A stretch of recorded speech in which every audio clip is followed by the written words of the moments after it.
176 күн бұрынғы бродердің заттары осылай жүрміз, аз көреміз.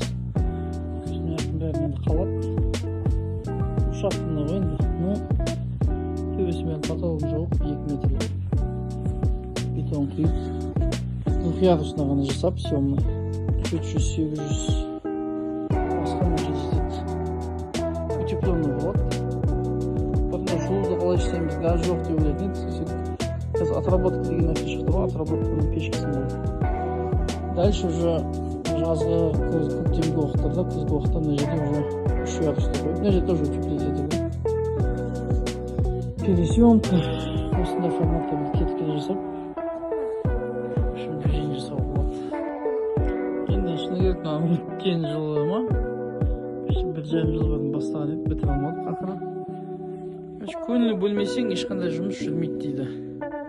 И бұл ауыл шаруашылығы бір жағынан искусственный интеллект, единственный ауыл шаруашылығында қара жұмысшылардың, еңбек ететіндердің, сантехниктердің, электриктердің жұмысын ауыстырылмайды дейді. Біз де қазір көреміз, қайттан бұл басқаймыз. Уже бірақ көңіл бөлсек пе деп отырмық. Сол үшін де машинамды саттым. Қайттан ақша құйып бастайым деп жатырмын. Қолдайсыңдар ма жігіттер? Тышпаған төбең қалмады ғой деп отқан шығарсың, бірақ амал жоқ. Кейін контентпен бөлісіп отырамыз. Бәрін өз қолымыздың кезінде істеген, жан еттің ғой.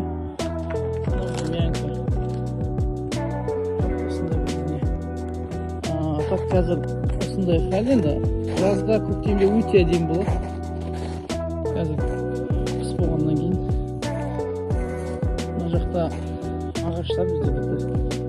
Ата-ананың еккен ағаштары бар. Сүйіп жүштік. Соны ойлап отырдық. Қолдан келсе осыны жаңғыртып көрейікші деп. Болса болады, болмаса айырылса, бірақ көңіл бөлсек жүретін шығар деп отырмын. Себебі ауыл шаруашылығы білмейді, тамақ жей береді ғой адам. Бройлер именно тауық сегментіне иен сияқты қиындауы, бір жағынан иен өтімдісі сол бройлер. Бар болайық, бай болайық.